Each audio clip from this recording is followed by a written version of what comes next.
ప్రియమైన వాళ్ళరా, యేసు ప్రభు నామములో మీకు శుభములు. మానవులు ఎలా సృజించబడ్డారు? కొంతమంది వివిధ సిద్ధాంతాల్లో నమ్ముతారు. కొంతమంది కోతి నుండి మానవుడు ఏర్పడిందండి, కొంతమంది చింపాంజీ నుండి ఏర్పడ్డారని.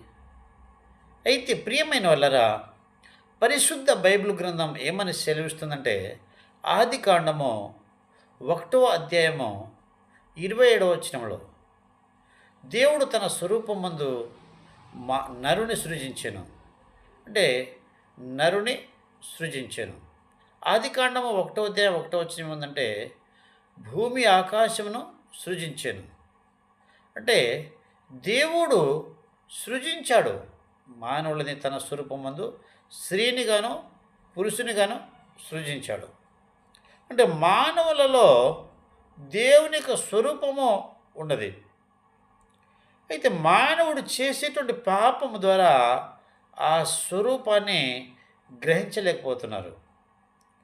ప్రియమైన వాళ్ళరా, సృష్టి అనేది ఇది కేవలము దేవుడు మాత్రమే చేస్తే జరిగినది. ప్రియమైన వాళ్ళరా, మరి ఇక దేవుడు స్త్రీగాను పురుషునిగాను చేశాడు. అది దేవుని స్వరూపంలోనే. దేవుడు సర్వాంతర్యామి, ఆయన ప్రతి చోట ఉండే దేవుడు. 139వ కీర్తన 7వ వచనం నుండి 10వ వచనాన్ని చదివినట్లయితే మనకు అర్థమవుతుంది. అయితే ప్రియమైన వాళ్ళరా, భూమి మీద అనేక ప్రాణులు ఉన్నాయి, కానీ మానవుడు మాత్రమే దేవుని స్వరూపంలో సృజించబడ్డారు.